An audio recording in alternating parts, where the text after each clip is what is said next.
요한계시록 7교회를 쭉 보았죠. 그리고 이제 4장부터 이제 봅니다. 그런데 요한계시록이나 예언서는 상징적인 표현이 많습니다.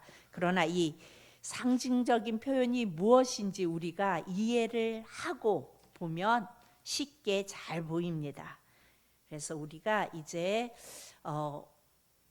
이 요한계시록을 보면서 저와 여러분이 함께 이게 무슨 뜻인지, 그래서 요한계시록을 이렇게 잘 이해할 수 있는 그런 공부하는 과정이다 이렇게 생각하면서 우리가 요한계시록을 보면 저도 은혜가 되고 여러분들도 은혜가 될 줄로 믿습니다.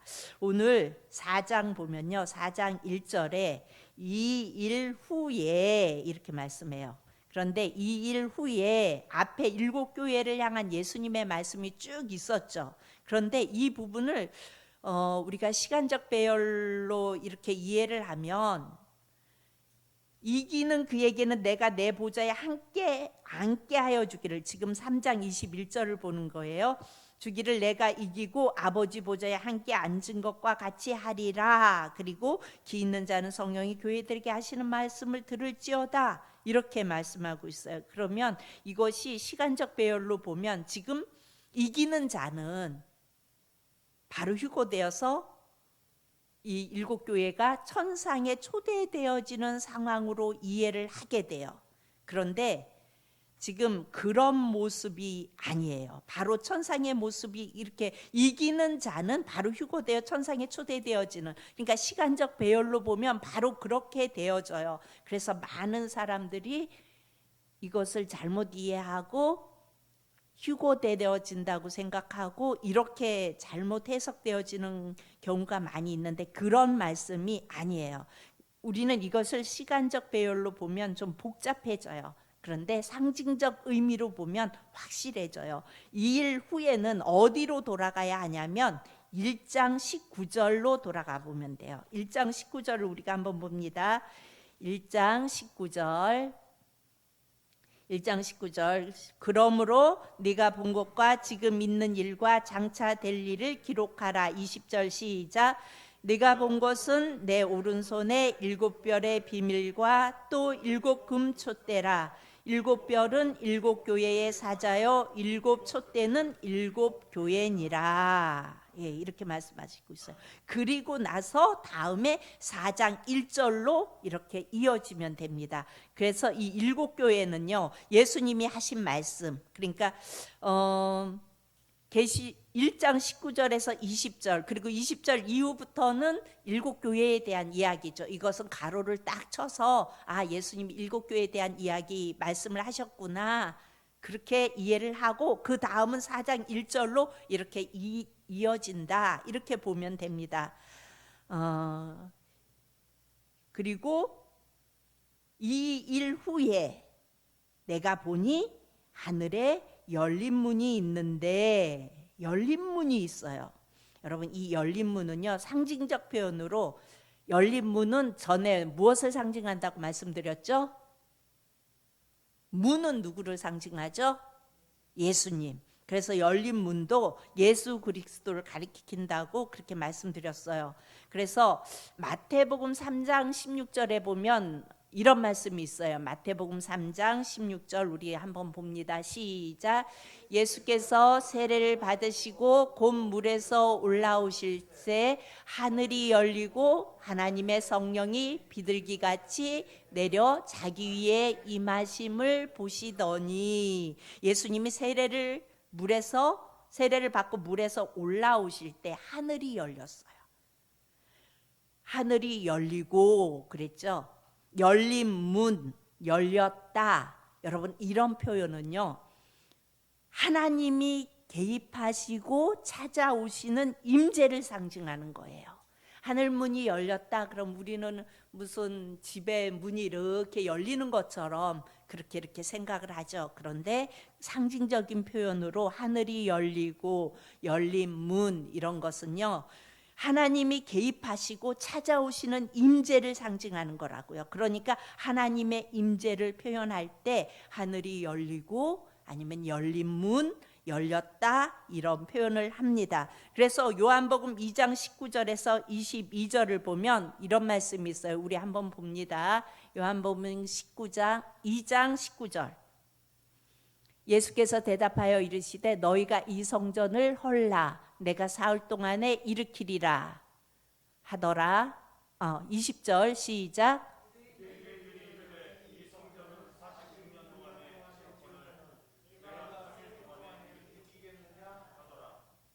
21절. 그러나 예수는 성전된 자기 육체를 가리켜 말씀하신 것이라. 죽은 자 가운데서 살아나신 후에야 제자들이 이 말씀하신 것을 기억하고 성경과 예수께서 하신 말씀을 믿었더라. 예수님이 자기 육체를 가리켜 성전이라고 하신 말씀을 제자들이 처음엔 알아듣지 못했어요. 왜 그래요? 예수님의 말씀은 실제가 아니라 상징적으로 표현을 하셨어요. 예수님이. 그렇죠? 예수님의 몸이 성전이라고 말씀하셨어요. 그런데 이것은 실제가 아니잖아요. 성전은 이들이 생각하는 예루살렘 성전이 있는데 상징적으로 우리 예수님 표현을 한 거예요. 그래서 제자들은 예수님이 십자가에서 죽으시고 난 후에야 그 예수님의 말씀을 깨닫게 되지요. 우리는 성경 안에서 항상 이 말이 실제인지 아니면 상징적 표현인지를 잘 구분해서 볼 필요가 있습니다. 예언서나 묵시서 이런 말씀들은요 상징적인 표현이 아주 많아요. 그래서 우리가 예언서나 묵시서, 요한계시록 같은 것을 보면 자꾸 어렵다는 생각을 하게 돼요. 이 말은 무슨 말인지 잘 모르겠어. 그래서 잘 이해가 안 돼. 여러분들 창세기, 출애굽기 이런 것은 이해가 팍팍 오죠, 읽을 때. 그런데 예언서를 보면은 무슨 말인지 이해가 잘 안 되잖아요. 왜 그러냐면요, 상징적 표현이 많아서 그래요. 그래서 이 부분을 잘못 해석하는 부분도 많이 있음을 우리가 보게 됩니다. 그런데 우리가 한 가지 놓치지 말아야 할 것이 뭐냐면요, 이 예언서나 묵시서에서 상징적 표현이 많은데 이 모든 상징적 표현들이 뭐를 향하여 가는지만 알면 돼요. 그 목적지가 모여야 돼요. 성경은 모든 목적지가 나중에 누구를 향하여 모아져요? 예수님.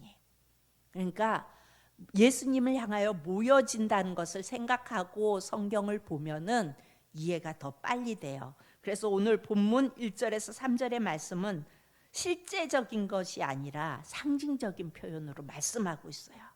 그리고 그 상징에는 가치와 의미를 담고 있다. 이렇게 이해를 하면 됩니다. 요한복음 10장 9절에 보면 이런 말씀을 해요. 내가 문이니 누구든지 나로 말미암아 들어가면 구원을 받고 또는 들어가며 나오며 꼴을 얻으리라. 내가 문이니, 여러분이 아시는 것처럼 문은 예수 그리스도, 즉 예수 그리스도가 열린 문이에요.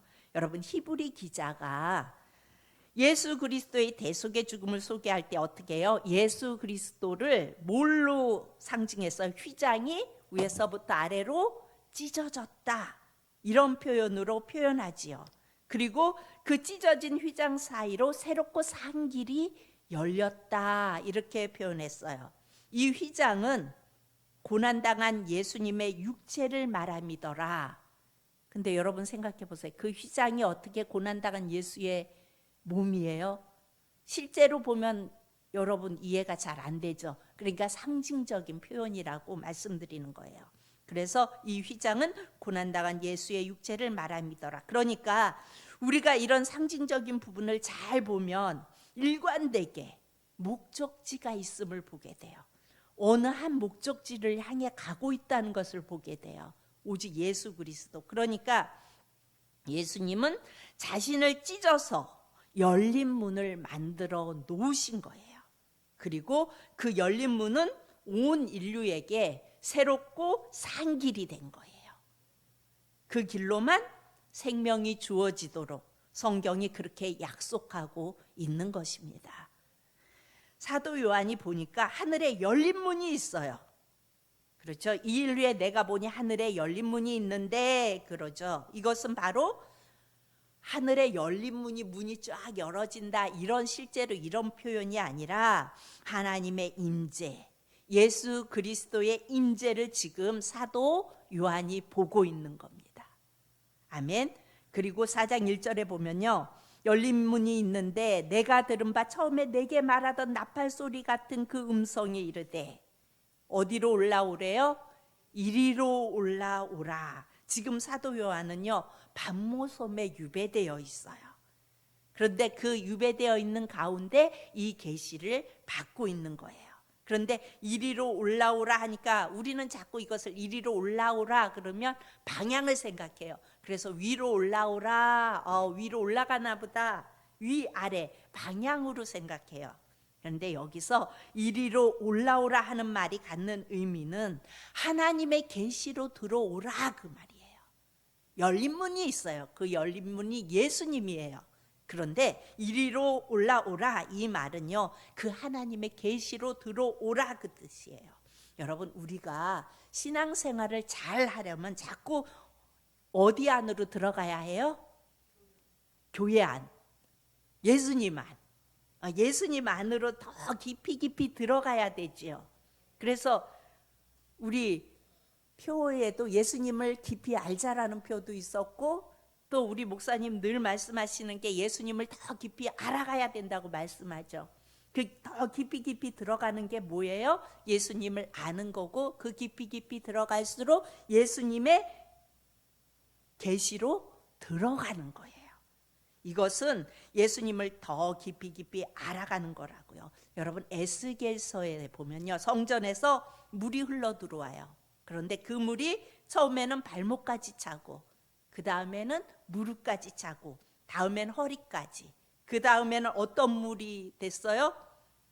밀려 들어온 그 생명수를 통해서 헤엄칠 물이 되었대요. 뭐예요? 뭘 말하는 거예요? 하나님의 계시 안에 조금씩 예수님을 알아가는 거예요. 그러다가 헤엄칠 물이 되었다는 얘기는요, 그 안에서 마음껏 주님의 은혜를 누리는 모습이라고요. 적어도 우리가 신앙생활을 하면서 자유롭게 예수님 안에서 이렇게 헤엄칠 수 있는 이런 경험을 해야 하지 않을까요? 오늘 이 수요 예배에 나온 우리 사랑하는 성도님들, 또 영상으로 예배드리는 우리 사랑하는 성도님들은 그 은혜를 누리는 축복된 성도님들이 되어줄 수 있기를 바랍니다. 그 경험을 할 때 말씀 속에서 주시는 은혜가 우리의 삶을 완전히 바꾸어 놓는 거예요. 그 은혜 속에 있을 때, 예수님을 깊이 알았을 때, 알아갈 때, 그 안에서 누릴 때에 그 은혜가 우리의 삶을 바꾸어 놓을 수 있는 것입니다. 하반절에 이리로 올라오라 이후에 마땅히 일어날 일들을 내가 내게 보이리라 말씀하세요. 마땅히 일어날 일들을 내가 내게 보이리라. 그럼 마땅히 일어날 일이 뭘까요? 마땅히 일어날 일은요, 바로 하늘의 통치가 이 땅에 이루어지는 것을 말하는 거예요. 열린 문이 있어요. 예수 그리스도예요. 이리로 올라오라, 무슨 뜻이라고 말씀드렸어요? 예수님의 통치 안으로 들어가는 거고, 그리고 마땅히 일어날 일은 뭐예요? 하늘의 통치가 이 땅에 이루어지는 것을 말하는 거예요. 아멘. 그 당시 이 계시를 받을 이 당시에 도미티안 황제 밑에서 고난을 당하고 있는 그리스도인들을 위해서 사도 요한에게 앞으로 완성되어서 펼쳐질 그림을 지금 미리 보여주고 있는 거예요. 그래서 엄청난 고난 가운데에서도 이들은 이때 엄청난 고난 가운데 있었어요. 그야말로 톱으로 켜는 죽음을 당하기도 하고, 가스실에서 죽임을 당하기도 하고, 짐승들에게 뜯겨 죽게도 만들고, 예수 믿는 사람들을 이렇게 핍박했던 그런 가운데서 하나님의 백성으로 하여금 포기하지 않고 좌절하지 않도록 미래를 보여주는 거예요. 사도 요한에게 보여주는 겁니다. 지금 고난 중에 너희가 힘겹게 버티고 있지만 그 마지막에 될 일들을 보고 나면 희망을 가질 수 있고, 뭔가 되어진다는 게 확신이 있으면 우리는 그걸 바라보고 희망을 가질 수 있잖아요. 그렇죠? 그래서 희망을 가질 수 있고, 힘겹지만 포기하지 않겠지요. 뭔가 확실한 그림이 있으면. 그래서 미래에 마땅히 일어날 일들을 지금 사도 요한에게 보여주고 있는 겁니다. 여러분, 광야 40년을 생각해 보세요. 애굽을 떠나서 광야에 들어온 이스라엘 백성들이 가야 할 곳이 약속의 땅이죠. 그런데 이 약속의 땅은 이들이 한 번도 경험해 보지 못한 땅이었어요. 그렇다면 이스라엘 백성들이 애굽과 비교하는 것과 가나안과 비교하는 것도 어느 것이 더 쉽겠어요? 이들은 지금 가나안 땅에 들어가야 하는데 이들이 가나안은 경험해 보지 못했어요. 애굽은 그들이 경험해 봤죠. 그러면 그들이 비교할 때 애굽과 비교하는 게 쉽겠어요? 가나안과 비교하는 게 쉽겠어요? 애굽과 비교하는 게 쉽겠죠. 그래서 이들은 당연히 애굽과 비교하면서 애굽을 추억하면서 그때는 그랬었지, 그때는 그래도 우리가 이렇게 살만했었지, 그런데 지금은 이게 뭐야? 그때가 더 좋았네, 이러면서 불평불만을 지도자를 향해 퍼붓지요. 광야에서 이스라엘은 미래에 대한 그림이 없었어요.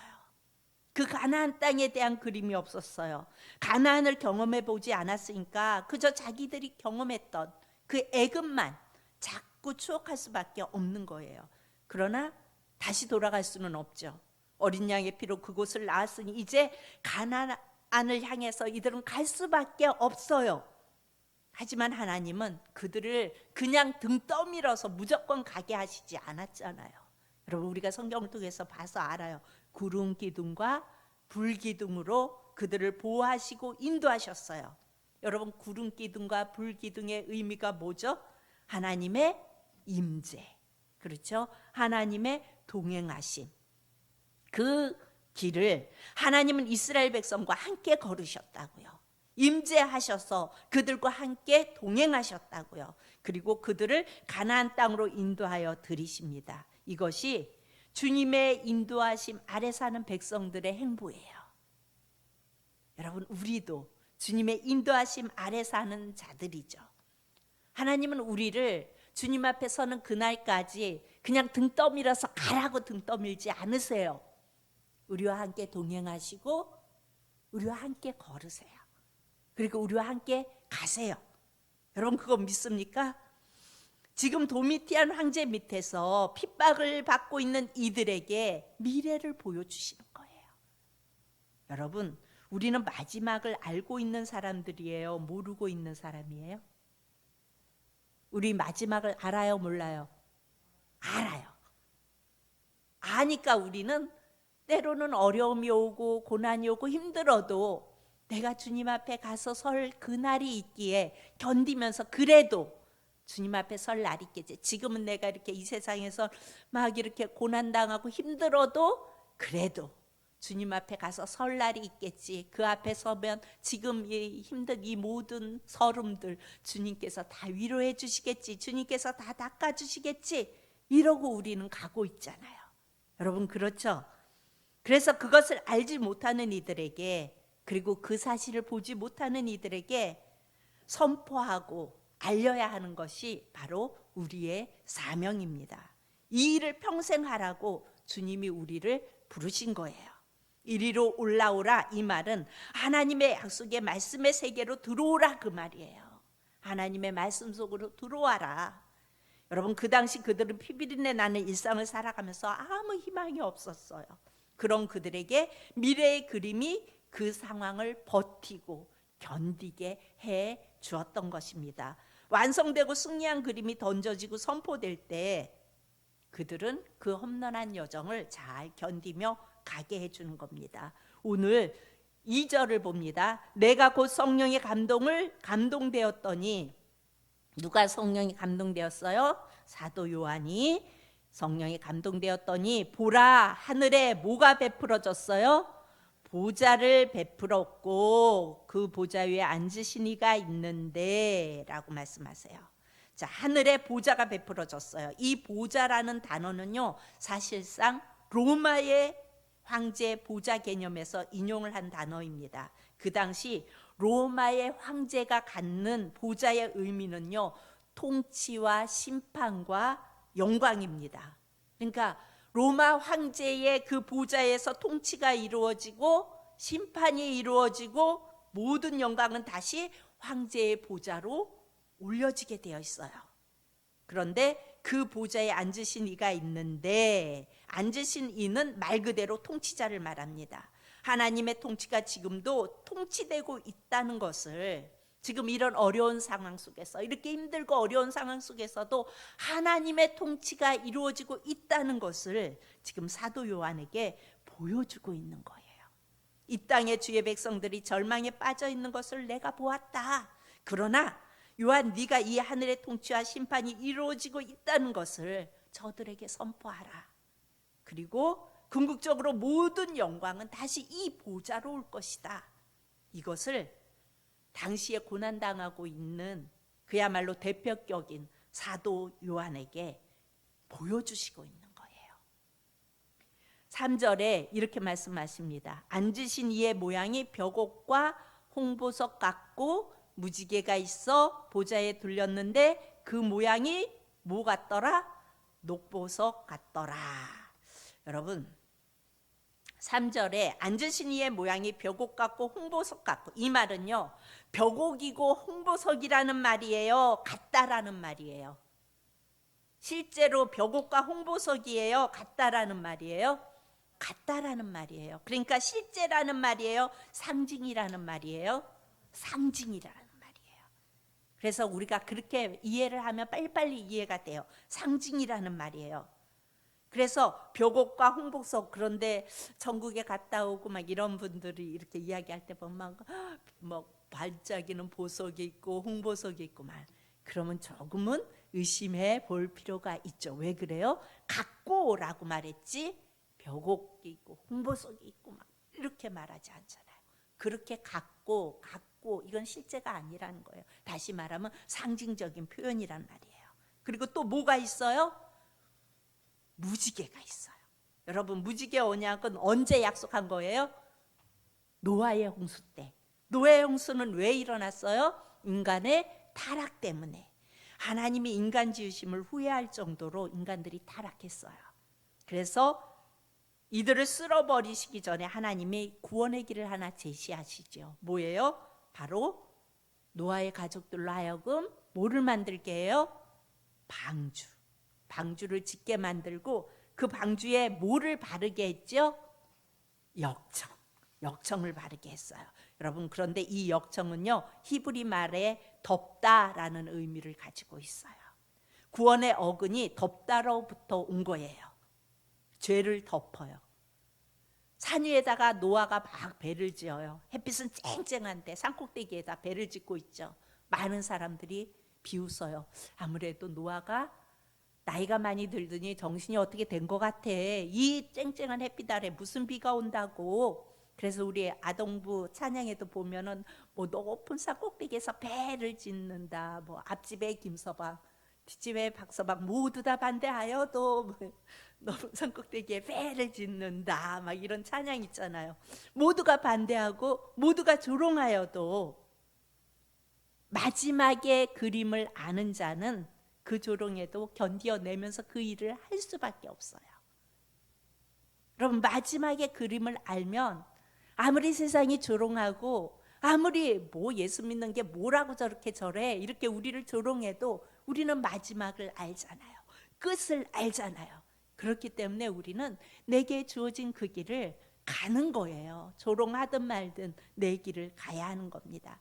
결국 하나님이 노아의 가족만 남기고 다 쓸어버렸어요. 그러면 이 세상은 어떻게 되어야 정상일까요? 다 쓸어버리고 신실한 자, 노아만, 가족만 남았어요. 그럼 좋은 세상이 돼야 맞잖아요. 그런데 여러분, 그 다음 후에 좋은 세상이 되었어요?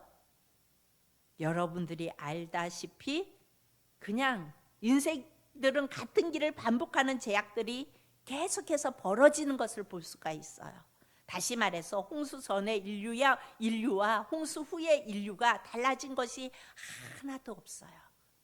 다만 하나님께서 그 노아를 택하여 한번 구원의 길을 열으신 것뿐이지, 그 이후에 홍수 전후 인간들은 달라진 게 하나도 없다는 거예요.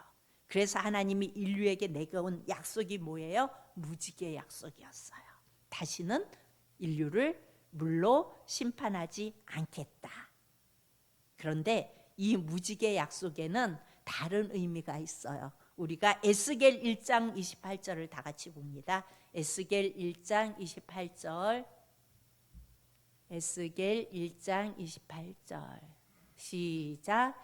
그 사방 광채의 모양은 비 오는 날 구름에 있는 무지개 같으니 이는 여호와의 영광의 형상의 모양이라. 내가 보고 엎드려 말씀하시는 이의 음성을 들으니라. 그러니까 여호와의 그 광채가 비 오는 날 구름에 있는 무지개 같이 이렇게 형상의 모양이 이렇게 있었대요. 그래서 내가 보고 엎드려 말씀하시는 이의 음성을 들었대요. 에스겔이 지금 본 환상을 말하고 있는 거예요. 여러분, 무지개를 보면 이렇게 생겼죠. 마치 활을 거꾸로 걸어 놓은 것 같은 모양이에요. 그렇죠? 활 거꾸로 걸어 놓은 것. 이 구부러진 활을 무지개 모양으로 쏘아 올리면 화살이 어디로 갈까요? 어디로 갈까요? 하늘로 가죠. 위로 가겠지요. 위에는 상징적으로 누가 계세요? 하나님이 계세요. 그렇다고 위에 하나님이 계시다는 게 아니고 상징적으로 하나님이 계세요. 그래서 어느 신약자는 이 무지개를 하나님의 자해 행위라고 표현을 했어요. 왜 그랬을까요? 쐈더니 하나님이 자신을 쐈어요. 자신이 죽는 거예요. 무슨 말이에요? 이 무지개는 예수 그리스도의 언약이에요. 무슨 말씀인지 지금 여러분의 머릿속에 대충은 그렇구나 이렇게 오는 게 맞아요. 그렇죠? 자, 우리가 시편을 봅니다. 시편 127편. 시편 127편 3절에서 4절. 먼저 1절을 보면요. 이렇게 말씀하세요. 먼저 1절을 보면요. 127편 1절. 여호와께서 집을 세우지 아니하시면 뭐가 헛되대요?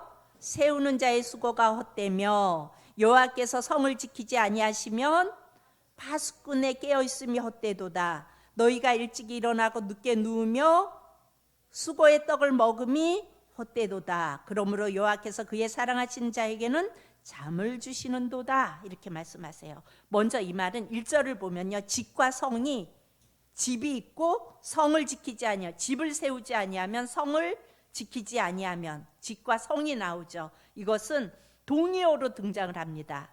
이것을 그리스도의 가문을 이야기하는데 여기서 헛되도다 하는 말이 3번을 등장을 해요. 3번 등장하는 모든 수는 완전수를 말합니다. 그러니까 완전히 인간의 수는 헛되다 그 말이에요. 2절 끝에 뭐라고 말씀하세요? 그의 사랑하시는 자에게는 뭐를 준대요?